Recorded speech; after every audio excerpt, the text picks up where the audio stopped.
Capítulo 13. Mortalidad. Ciego. Daba la impresión de que se hubieran puesto a ladrar todos los perros de Ciudad As-Sadar. Yo escrutaba la oscuridad con mi equipo de visión nocturna, en tensión, mientras nos abríamos camino por una de las calles más asquerosas del municipio. Repasamos una hilera de lo que podría haber sido bloques de apartamentos en una ciudad normal, aunque allí no eran mucho más que casuchas infestadas de ratas.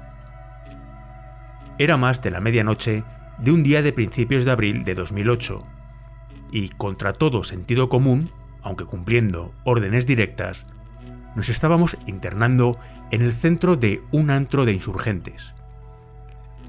Como otros muchos de los edificios parduscos de aquella calle, la casa a la que nos dirigíamos tenía una rejilla de metal en la puerta. Nos alineamos para irrumpir, y en ese preciso instante apareció alguien detrás de la rejilla y dijo algo en árabe. Nuestro intérprete se acercó y le pidió que abriera. El desconocido dijo que no tenía llave, y uno de los SEAL le dijo que fuese a por ella. El hombre desapareció corriendo escaleras arriba. ¡Mierda! ¡Vamos!, grité yo. ¡Echa abajo la puta puerta! Entramos y nos pusimos a despejar las casas. Las dos plantas de abajo estaban vacías. Entonces subí corriendo a la tercera y me dirigí al umbral de una habitación que daba a la calle, pegándome a la pared mientras el resto de mis chavales se agolpaba a mi lado. En el momento en que fui a dar un paso, voló por los aires todo el cuarto. No me alcanzó de milagro, aunque sentí de sobra la onda expansiva. ¿Quién coño ha tirado una granada?, pregunté a voz en grito. Nadie. Además, la habitación estaba vacía. Alguien había disparado un lanzacohetes contra la casa. Estalló el tiroteo. Nos reagrupamos. Era evidente que los iraquíes que había en la casa habían huido para avisar de nuestro paradero a los insurgentes de los alrededores. Y lo que era peor, las paredes de la vivienda eran demasiado endebles y no aguantaban las granadas que nos estaban lanzando. Si nos quedábamos allí, nos iban a freír vivos. ¡Fuera de la casa! ¡Ya!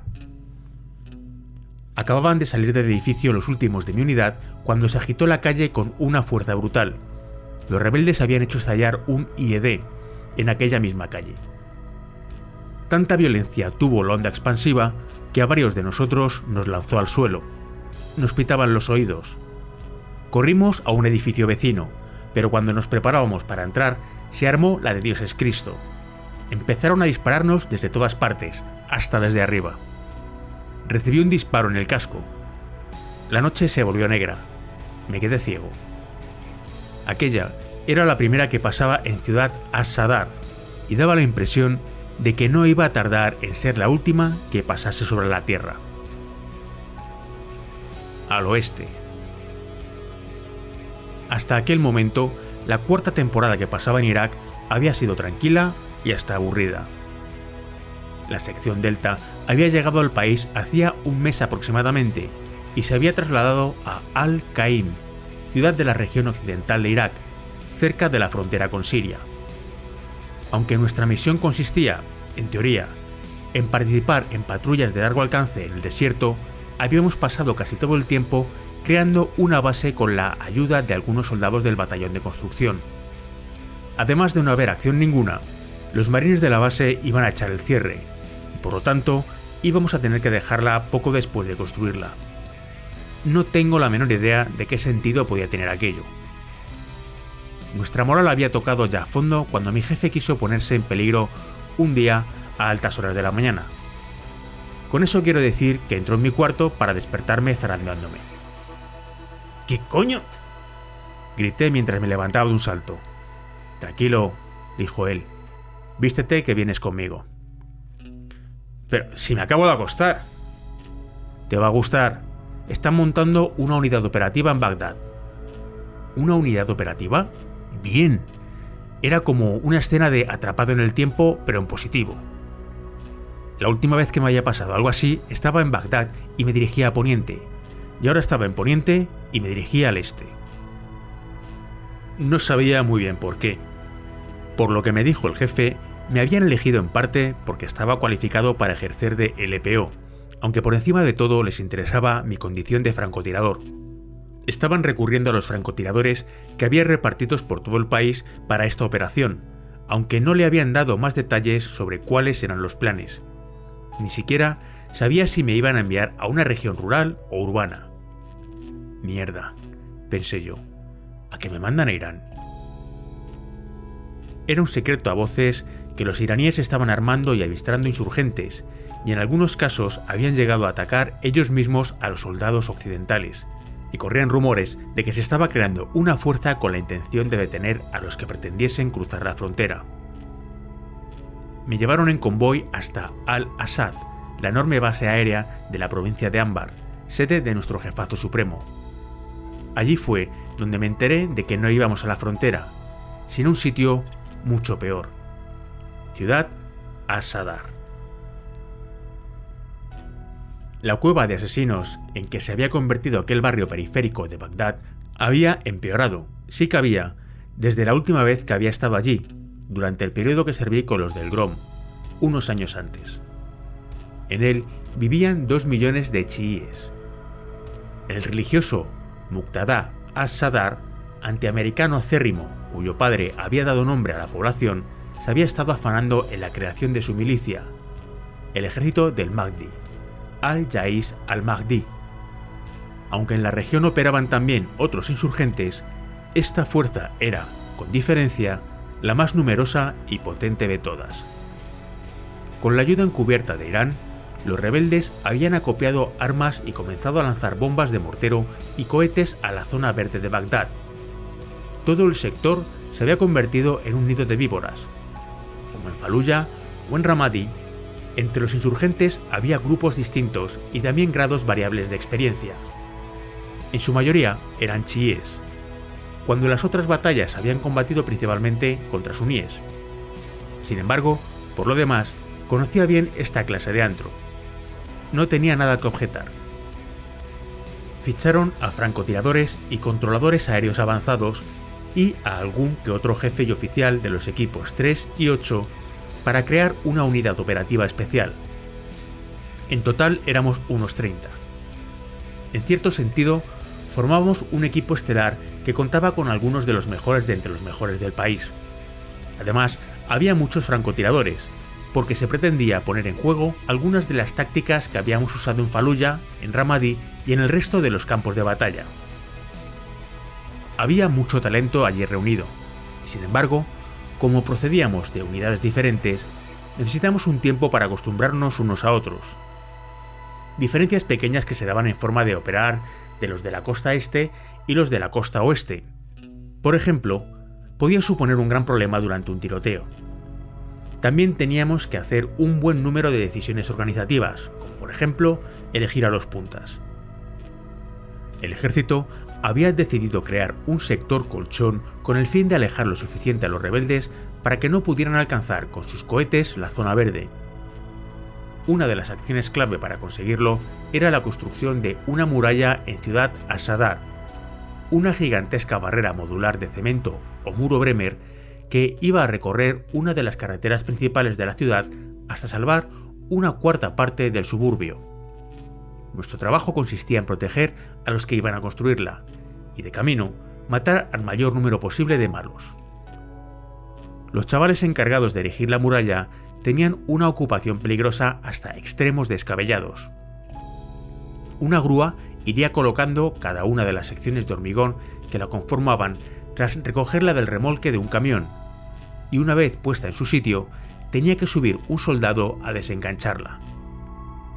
Todo eso había que hacerlo, por lo común, bajo el fuego de los rebeldes, que no iban a disparar balines precisamente, sino todas las armas de que disponían, desde Kalashnikov hasta lanzacohetes. Aquellos tíos del ejército de tierra los tenían muy bien puestos. La unidad que había estado operando ya en Ciudad As-Sadar nos dio indicaciones e información. Nos pasamos una semana aproximada organizando e imaginando cómo íbamos a abordar una misión tan peliaguda. Una vez planeado todo, nos soltaron en una base de operaciones avanzada del ejército. En ese momento nos dijeron que íbamos a hacer patrullas nocturnas a pie por el barrio, y hubo quien protestó por considerarlo una locura. El lugar estaba plagado de gente que quería matarnos, y si íbamos a pie, íbamos a ser blancos perfectos. Sin embargo, alguien pensó que no tenía por qué ser tan arriesgado si empezábamos cuando ya hubiera anochecido. Si nos internábamos sin ser vistos, no habría problema alguno. Eso fue lo que nos dijeron, y así lo hicimos nosotros. Un tiro por la espalda. Se equivocaban. Y allí estaba yo, con un disparo en la cabeza y cegado. Me corría sangre por la cara. Levanté una mano para palparme el cuero cabelludo y me sorprendí al descubrir que no solo seguía teniendo la cabeza en su sitio, sino que estaba intacta. Sin embargo, estaba seguro de que me habían disparado. En un momento dado, me di cuenta de que llevaba el casco desabrochado, caído hacia atrás. Me lo volví a poner bien y, de pronto, recuperé la vista. La bala me había dado en el casco, pero, por un golpe de suerte increíble, había rebotado en mis gafas de visión nocturna y me lo había echado hacia atrás con violencia, aunque por lo demás estaba ileso. Al echármelo de nuevo hacia adelante, volví a colocarme la mira ante los ojos y vi de nuevo. No me había quedado ciego. Simplemente, en medio de la confusión, era incapaz de saber qué estaba pasando. Segundos después, me dispararon en la espalda con un proyectil de tamaño considerable que me lanzó directo al suelo. Por suerte, fue a dar en una de las placas de mi chaleco antibalas. Eso sí, me dejó aturdido, y mientras tanto nos habían rodeado. Nos llamamos y organizamos una retirada a un mercado por el que habíamos pasado de camino. Nos pusimos a disparar para cubrirnos al mismo tiempo que nos desplazábamos todos a una. A esas alturas, los bloques de pisos que nos rodeaban parecían sacados de las peores escenas de Black Hawk derribado. Daba la impresión de que no hubiera en ellos un solo insurgente, quizá un solo ocupante, que no quisiera hacerse con el control de aquellos estúpidos americanos que habían cometido la imprudencia de colarse en Ciudad al-Sadr. No pudimos entrar en el edificio hacia el que nos habíamos retirado. Habíamos solicitado ya un contingente de respuesta rápida, que es como llamamos a la caballería. Necesitábamos que nos enviaran refuerzos y nos sacasen de allí. Un SOS en toda regla. Al final, irrumpió en el campo de batalla un grupo de Striker del ejército, vehículos de transporte de tropas fuertemente armados que descargaron cuanto tenían. Había blancos de sobra, más de un centenar de rebeldes apostados a lo largo de las azoteas de los edificios que nos rodeaban, todos ellos tratando de cazarnos. Cuando vieron los Striker, cambiaron de objetivo para intentar liquidar a aquellos colosos del ejército que, sin embargo, los superaban con creces. Aquello pasó a asemejarse a un videojuego cuando empezaron a caer fulanos de las cubiertas de los edificios. ¡Coño, gracias!, grité cuando llegaron los vehículos a nuestro lado. Hubiese jurado que a lo lejos se oía una corneta de la caballería. Cuando cayeron las rampas, corrimos al interior. ¿Habéis visto cuántos de esos cabrones había ahí arriba?, preguntó uno de los de la dotación mientras el vehículo echaba a correr hacia la base. No, le respondí yo. Estaba demasiado ocupado disparando. Había insurgentes por todas partes. El chaval estaba emocionadísimo. Los estábamos aniquilando sin parar y no ha caído ni la mitad. Y eso que los hemos rociado bien. Estábamos convencidos de que no tienes escapatoria. Ya éramos más de uno y de dos los que habíamos pensado lo mismo. Aquella noche me cagué vivo. Fue en aquel momento cuando me di cuenta de que no soy ningún superhombre, de que yo también puedo morir. Hasta entonces no habían faltado momentos en los que me dijera, de esta no salgo. Sin embargo, siempre salía adelante, y aquellos pensamientos eran fugaces, se evaporaban enseguida, y poco después empezaba a convencerme de que no podían matarme, de que no podían matarnos. Éramos indestructibles, coño. Tengo un ángel de la guarda. Soy Sil y tengo potra. No hay quien me mate. Y de pronto, en cuestión de un par de minutos, me alcanzaron 2 veces. Mierda, voy a palmarla. Construcción de la muralla. Estábamos contentos y muy agradecidos por el rescate, y también nos sentíamos como perfectos imbéciles. La idea de entrar a hurtadillas en Ciudad as-Sadar estaba condenada a fracasar, y nuestros mandos tenían que haberlo comprendido desde el principio.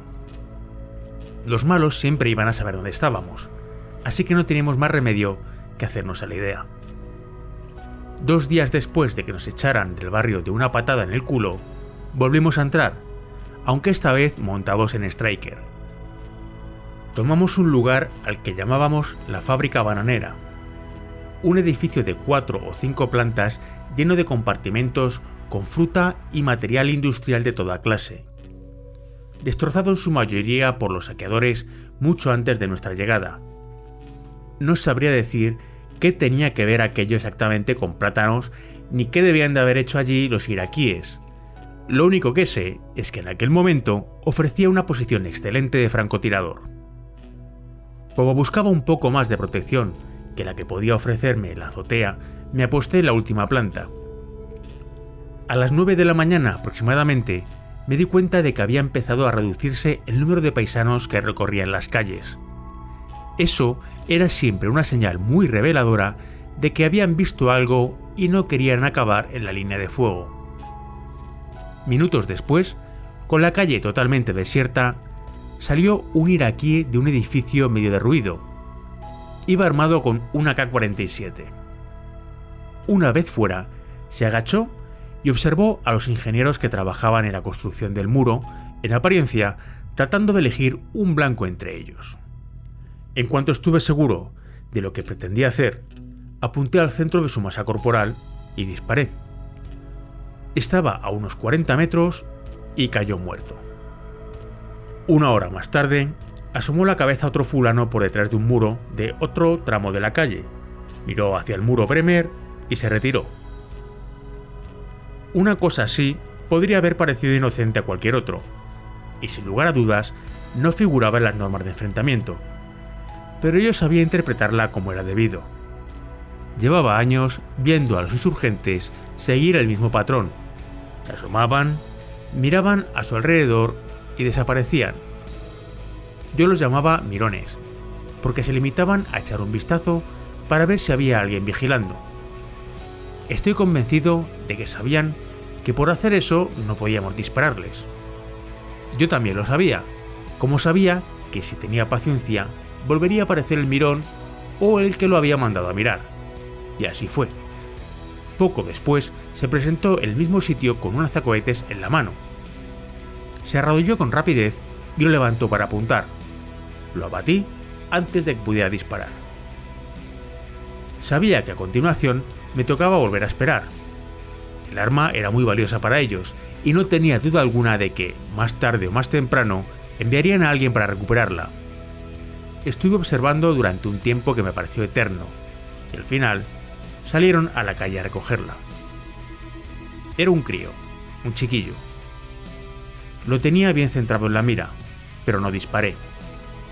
No iba a matar a un niño, fuera o no inocente. Tendría que esperar a que se dejara ver el salvaje que lo había expuesto de esa manera. Blancos a porrillo. Aquel día acabé con 7 insurgentes y, al día siguiente, con más. Estábamos en un entorno rico en blancos. La disposición de las calles y el número de rebeldes nos permitían disparar de cerca, en ocasiones a una distancia de menos de 200 metros. Lo más que tuve que alejarme durante este tiempo fue a 800 metros, y la media de poco menos de 400.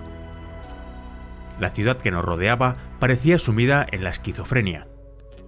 Junto a paisanos comunes dedicados a sus ocupaciones, vendiendo géneros, yendo al mercado, podían verse fulanos con armas de fuego que se metían a hurtadillas en las callejuelas para atacar a los soldados que construían la muralla.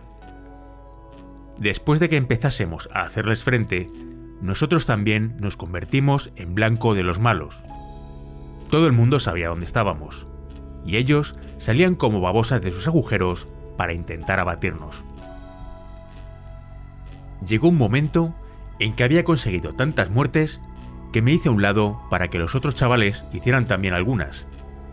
Empecé a dejarles los mejores puestos cada vez que tomábamos un edificio, y aún así, no me faltaron ocasiones para disparar.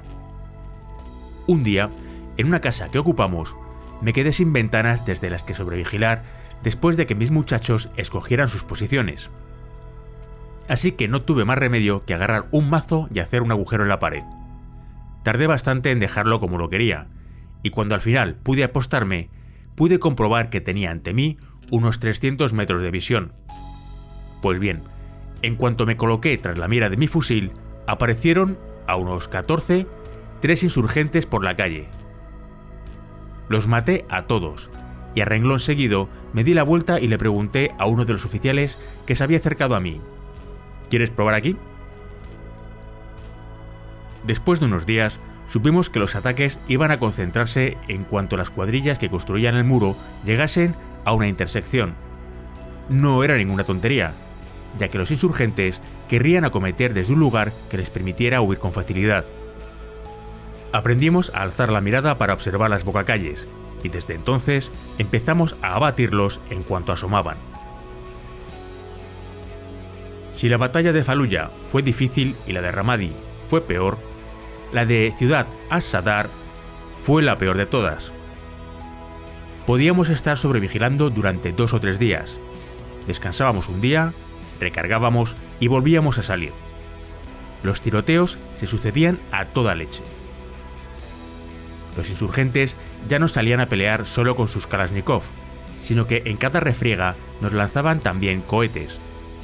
Nosotros respondíamos solicitando apoyo aéreo, misiles Hellfire y lo que hubiera disponible. La red de vigilancia aérea había mejorado mucho en los últimos años, y Estados Unidos sabía hacer muy buen uso de los Predator y otros recursos. Sin embargo, en nuestro caso, aquellos cabrones combatían a la descubierta, y era facilísimo verlos. Además, había un montón. En determinado momento, el gobierno iraquí nos acusó de estar matando paisanos.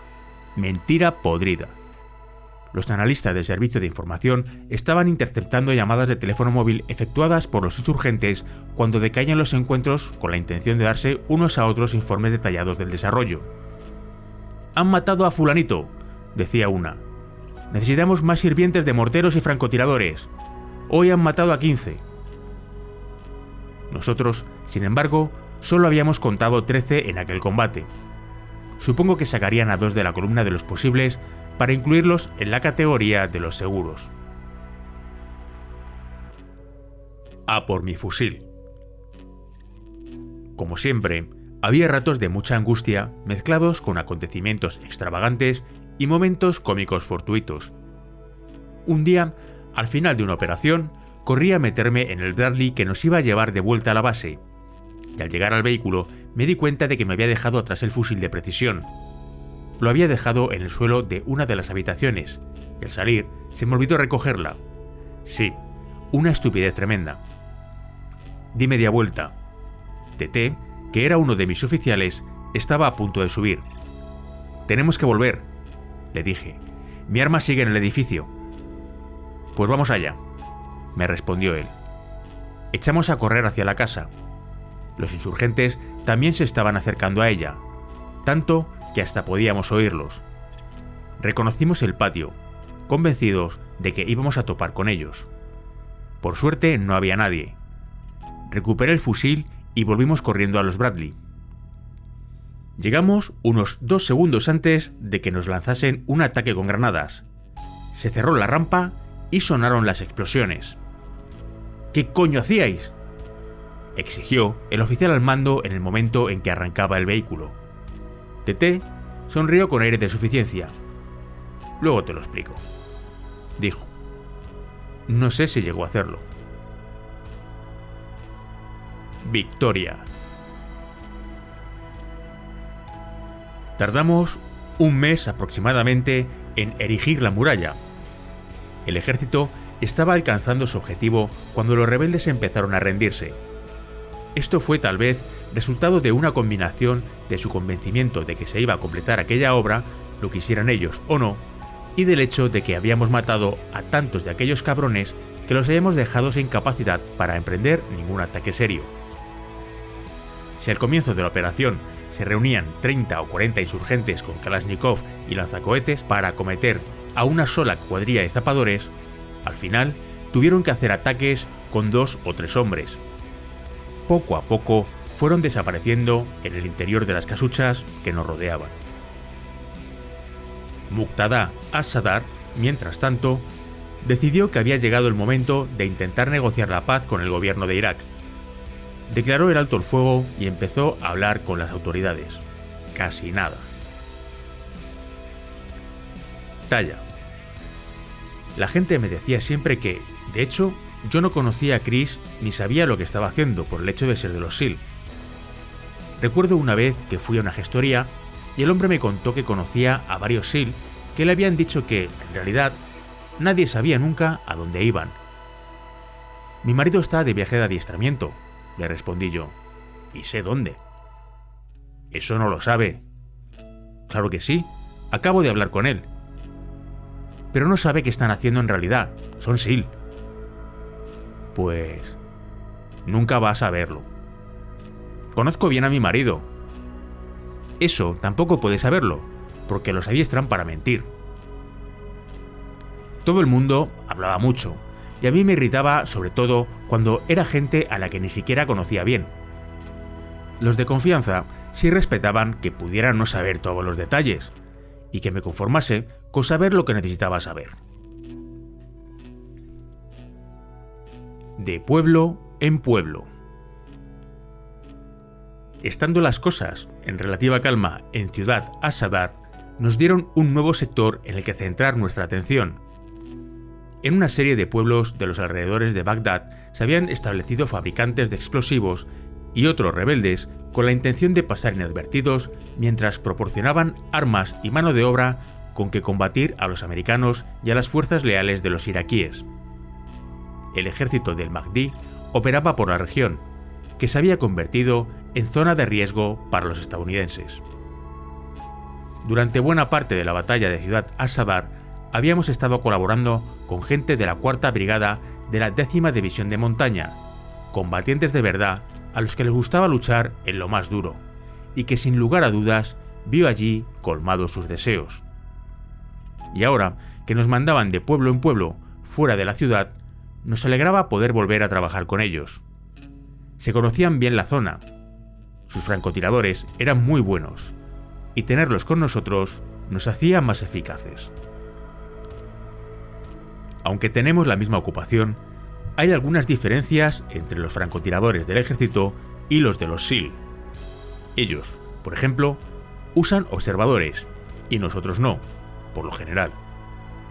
Además, sus juegos de armas son algo menores que los nuestros.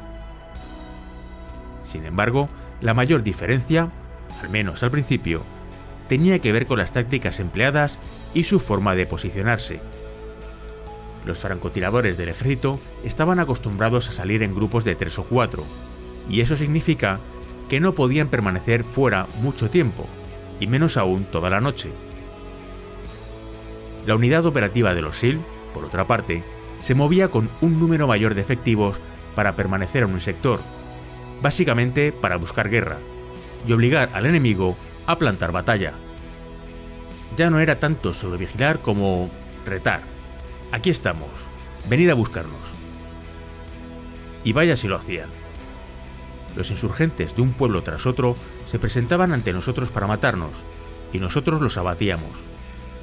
Lo normal es que pasásemos al menos una noche o más, entrando y saliendo después de caer la tarde.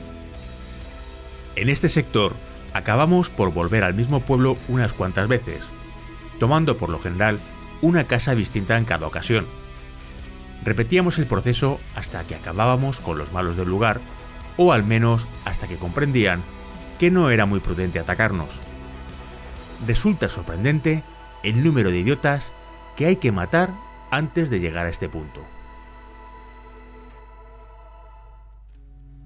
Mierda por todas partes. Aunque había momentos más tranquilos, ni siquiera en ellos faltaba la mierda, literalmente. Tommy, nuestro punta, un chaval excelente, resultó no serlo tanto en esta posición en muchos sentidos. O quizá debería decir que a veces tenía más de pato que de punta. Si delante de nuestro objetivo había un charco, Tommy nos hacía cruzarlo. Cuanto más hondo, mejor. Siempre nos hacía marchar por el terreno peor posible. A tanto llegó la cosa que un día tuve que decirle: a la próxima te doy de azotes en el culo y te pongo de patitas en la calle. En la misión siguiente, cuando nos dirigíamos a uno de los pueblos, encontró un camino que estaba convencido de que estaría seco. Yo tenía mis dudas, y de hecho se las hice saber. «¿Qué va?», insistió él. Está bien. Una vez en el campo, lo seguimos por unas tierras de labranza, por una senda que desembocaba en una tubería por la que se podía cruzar un camino embarrado. Yo estaba entre los que cerraba la formación, por lo tanto, fui uno de los últimos en pasar al otro lado. Cuando me bajé, me encontré hundido de fango y de mierda hasta la rodilla. Resultó que el barro no era sino una costra delgada que cubría una balsa profunda de aguas residuales. Aquello olía peor de lo que solía de Irak. «¡Tommy!», grité. «¡Te voy a poner el culo colorado en cuanto lleguemos a la casa!». Seguimos avanzando hacia el edificio. Yo seguía en la retaguardia. Despejamos la casa y, una vez que estaban apostados todos los francotiradores, fui a buscar a Tommy y a darle la paliza que le había prometido. Cuando lo encontré en el piso de abajo, ya estaba penando por sus pecados. Tenía puesta una vía intravenosa y estaba vomitando hasta la primera papilla. Se había caído al estiércol y estaba totalmente cubierto de mierda. Estuvo malo un día entero y oliendo una semana. Hubo que tirar todo lo que llevaba puesto. Supongo que debió de encargarse una unidad de material peligroso. Le estuvo bien empleado. Pasé entre 2 y 3 meses de pueblo en pueblo y conseguí una veintena de muertes confirmadas estando en ellos. Algunas operaciones estuvieron marcadas por acciones muy violentas y a veces también muy lentas. No había forma de preverlo. La mayoría de las casas que ocupamos pertenecían a familias que, por lo menos, fingían ser neutrales. Supongo que en general odiaban a los insurgentes por los problemas que causaban y tenían la esperanza de que sacásemos de allí a los malos. Sin embargo, había excepciones y resultaba muy frustrante cuando no podías hacer nada al respecto. En una de las casas en las que entramos encontramos uniformes de policía. Supimos de inmediato que el propietario tenía que ser Muya, porque los insurgentes estaban robando uniformes para disfrazarse durante los ataques. Por descontado, el dueño nos intentó convencer de que acababa de encontrar trabajo de agente de policía a media jornada, aunque, misteriosamente, había olvidado mencionarlo cuando lo interrogamos al principio. Pusimos la decisión en manos del ejército. Les dimos los datos que teníamos y les preguntamos qué hacer. Los servicios de espionaje no les habían dado información de aquel tipo, y al final determinaron que los uniformes no demostraban nada. Nos pidieron que lo dejásemos en libertad, y eso hicimos. El incidente nos dio en qué pensar cada vez que, durante las semanas siguientes, oíamos noticias de algún ataque efectuado por rebeldes vestidos de policía. Evacuados. Una noche entramos en otro pueblo y tomamos una casa a la orilla de una serie de campos rasos entre los que había uno que usaban para jugar al fútbol. Nos instalamos sin problema, supervisamos el pueblo y nos preparamos para hacer frente a cualquier problema que pudiésemos encontrar por la mañana. El ritmo de las operaciones había descendido mucho en la última semana o la última quincena. Daba la impresión de que las cosas empezaban a ir más lentas, al menos para nosotros. Empecé a pensar en volver a Poniente y regresar a mi sección. Me aposté en un cuarto de la segunda planta con TT. En la habitación de al lado teníamos a un francotirador del ejército con su observador y, en la azotea, a un puñado de chavales más. Yo llevaba conmigo un 338, porque imaginaba que, al estar al borde mismo del pueblo, la mayoría de los disparos que efectuase serían de largo alcance. Como los alrededores estaban tranquilos, empecé a mirar más allá, al pueblo contiguo, situado a unos 2 kilómetros. En un momento dado, vi a alguien moverse en la azotea de una vivienda de una sola planta. A esa distancia, ni siquiera los 25 aumentos de la mira me ofrecían mucho más que un contorno. Estudié bien a aquella persona, aunque no daba la impresión de tener un arma, o al menos no la tenía a la vista. Estaba de espaldas a mí, con lo cual podía observarlo sin que me viera. Me pareció un fulano sospechoso, pero al no estar haciendo nada que pudiera suponer peligro, lo dejé. Poco después llegó por la carretera que corría más allá del otro pueblo un convoy del ejército en dirección al puesto de combate avanzado del que habíamos salido nosotros. Al acercarse, el hombre de la azotea se llevó un arma al hombro. Ahora la silueta no dejaba lugar a dudas. Tenía un lanzacohetes y estaba apuntando a los estadounidenses. Un lanzacohetes. No teníamos modo ninguno de avisar al convoy directamente. Todavía no sé siquiera quiénes eran exactamente, aunque sí tengo claro que pertenecían al ejército de tierra. De cualquier manera, lo puse en el punto de mira y disparé con la esperanza de asustarlo al menos o de poner sobre aviso a los del convoy. A 2000 metros y pico, habría hecho falta mucha suerte para acertar. Muchísima suerte. No sé si sería que al apretar el gatillo, ejercí más fuerza de la cuenta hacia la derecha y eso compensó la desviación, o si cambiaron en ese instante las leyes de la gravedad para poner la bala ni más ni menos que donde tenía que estar. O si es verdad que era el cabronazo con más suerte de todo Irak. El caso es que a través de la mira pude observar al iraquí mientras lo alcanzaba la bala, y mientras caía al suelo por encima del parapeto. ¡Guau! Murmuré. ¡Menudo hijo de puta!, exclamó TT. 2000 metros. Todavía hoy me sorprendo al recordarlo. Aquello sí que fue un golpe de suerte de verdad. Además, todavía no puedo creer que cayese con un solo disparo. Sin embargo, así fue. Aquel fue el blanco más distante de los confirmados que conseguí en Irak. Más aún que el de Faluya. El convoy reaccionó al fin, quizás sin imaginar lo cerca que había estado de salir ardiendo, y yo seguí escrutando los alrededores en busca de malos. Avanzado el día, nos atacaron con Kalashnikov y lanzacohetes. La cosa se puso muy violenta con rapidez. Las granadas de los lanzacohetes agujereaban las paredes de cemento o de adobe y provocaban incendios en el interior. Decidimos que había llegado el momento de salir de allí y pedimos que nos evacuaran. ¡Mandadnos los RG-33! Los RG-33 son vehículos enormes a prueba de balas, EIED, y armados con una torreta de ametralladora. Esperamos, metidos en la refriega y agachando la cabeza para esquivar el aluvión creciente de balas de los rebeldes. Por fin, los del contingente de rescate nos informaron de que estaban a unos 500 metros, al otro lado del campo de fútbol. No pensaban avanzar más. Llegaron corriendo un par de Hammer del ejército y se plantaron a las puertas, pero no cabíamos todos. Los demás empezamos a correr hacia los RG-33. Alguien lanzó una bomba de humo, supongo que con la intención de cubrir nuestra retirada, aunque lo único que consiguió fue impedirnos ver nada.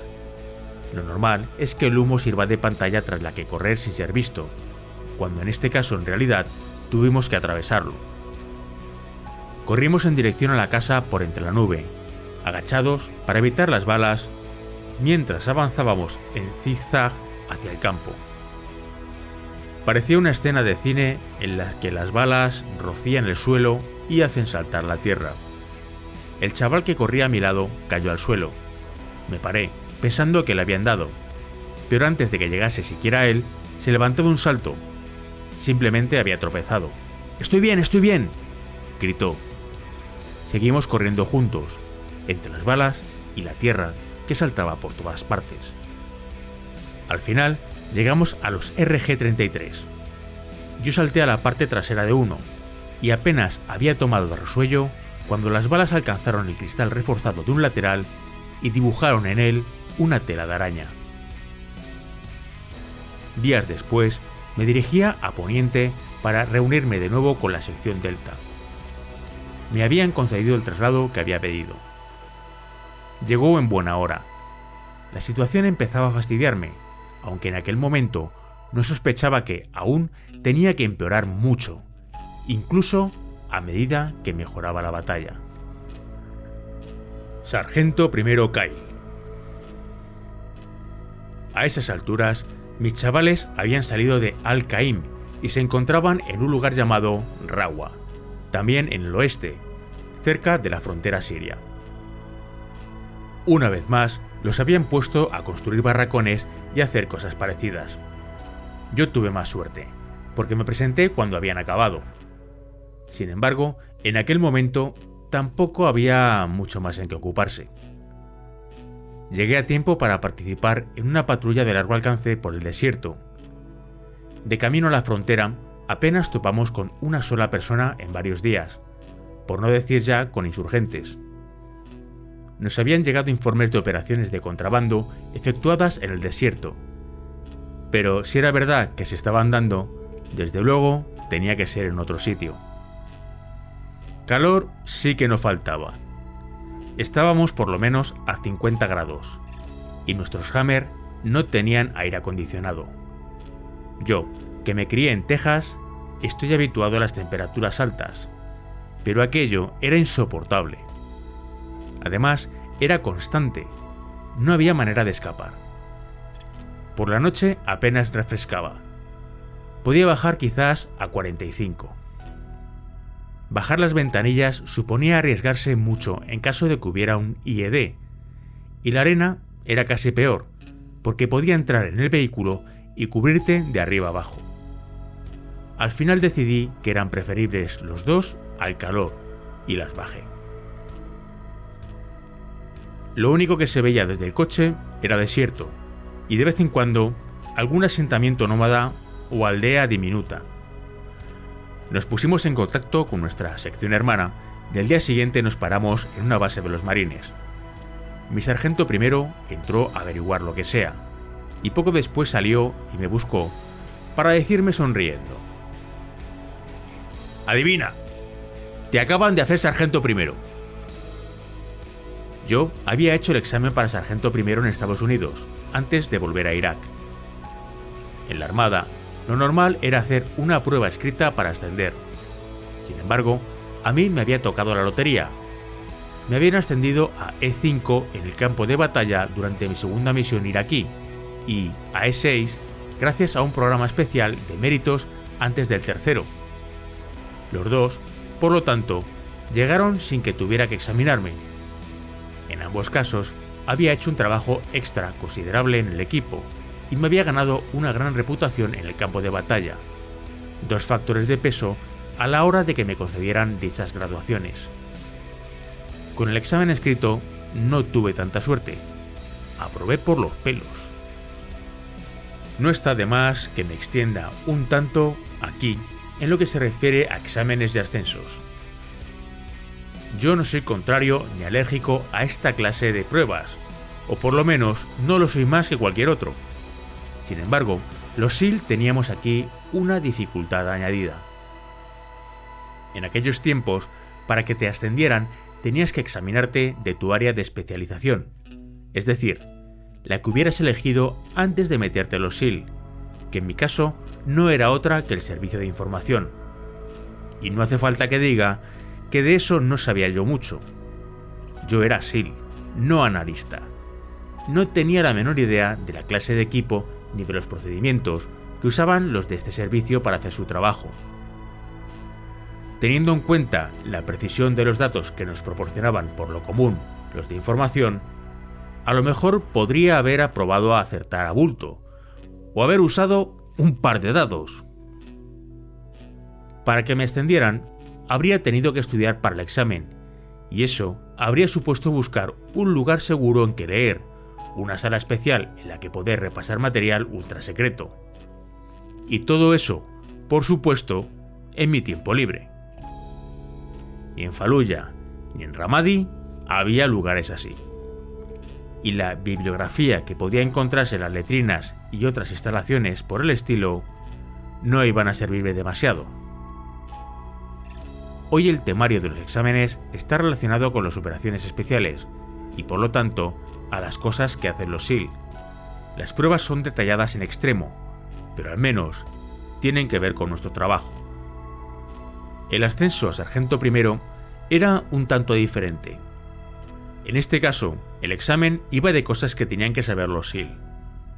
Superado este obstáculo, mi caso pasaba a manos de un tribunal, que lo estudiaba antes de enviárselo al alto mando para que lo sometiera a una revisión administrativa más. Durante el primer trámite se reunían los suboficiales mayores y subtenientes a analizar mis logros. En teoría, un expediente voluminoso de todo lo que había hecho en calidad de SEAL, menos las peleas de los bares. En la carpeta que estudiaron no había otra cosa que mi historial militar. Sin embargo, no lo habían actualizado desde que superé el badge, de modo que ni siquiera se habían incluido mis estrellas de plata ni mis medallas de bronce. No puede decirse que estuviera loco por llegar a sargento primero. Estaba feliz donde estaba. Los sargentos primeros tienen toda clase de ocupaciones administrativas y no combaten tanto. Sí, el cargo traía consigo más dinero para nuestra familia, pero yo no estaba pensando en eso. El subteniente Primo formaba parte del tribunal que estudió mi caso en la base de Estados Unidos. Cuando empezaron, el mando que estaba sentado a su lado preguntó al ver lo poco que abultaba mi expediente: ¿y este charado? ¿Quién coño se cree que es? ¿Comemos algo?, le propuso Primo. El otro estuvo de acuerdo, y a la vuelta del almuerzo tenía una actitud muy distinta. «Me debes un bocata del Subway, mamonazo», me dijo Primo más tarde, cuando nos vimos y me contó la historia. Le debo eso y mucho más. Llegó el ascenso y, para ser sinceros, tengo que decir que lo de ser sargento primero no estuvo tan mal como yo pensaba. La verdad es que nunca me había importado mucho las graduaciones. Nunca he hecho nada por estar en los puestos más altos del escalafón. Ni siquiera en el instituto, de hecho, tenía ningún interés en ser de los alumnos con mejor media. Hacía los deberes por la mañana, de camino al instituto, y cuando me pusieron en el grupo de los que destacaban por sus calificaciones, me aseguré de bajar en la siguiente evaluación lo bastante para que me echasen, tras lo cual volví a subirlas para que mis padres no me la liasen. A lo mejor esta actitud tiene que ver con el hecho de que prefiero ser capitán en el terreno de juego a presidente en un despacho. No me gusta la idea de sentarme ante un ordenador, planificarlo todo y luego poner al tanto a todo el mundo. Quería hacer lo mío, y lo mío era ejercer de francotirador, salir al campo de batalla y matar al enemigo. Quería ser el mejor en lo que quería ser. Sin embargo, había quien no quería encajar esta actitud. Pensaban que todo el que era bueno en algo tenía que tener un rango altísimo. Y yo había visto ya a demasiada gente con alta graduación que no valía un duro.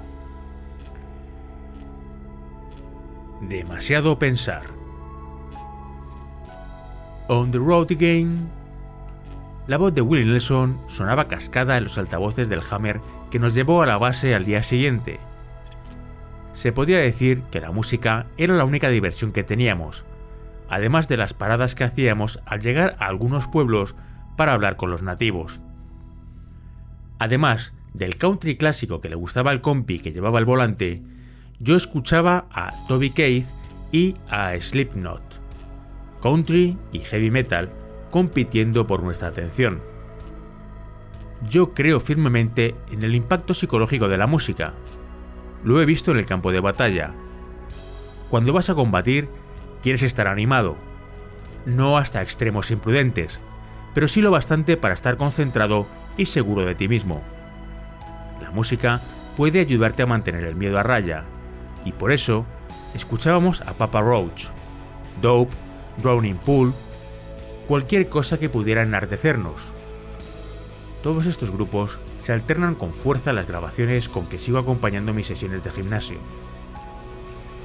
Sin embargo, aquella vez, de camino a la base, no había nada que pudiera animarme.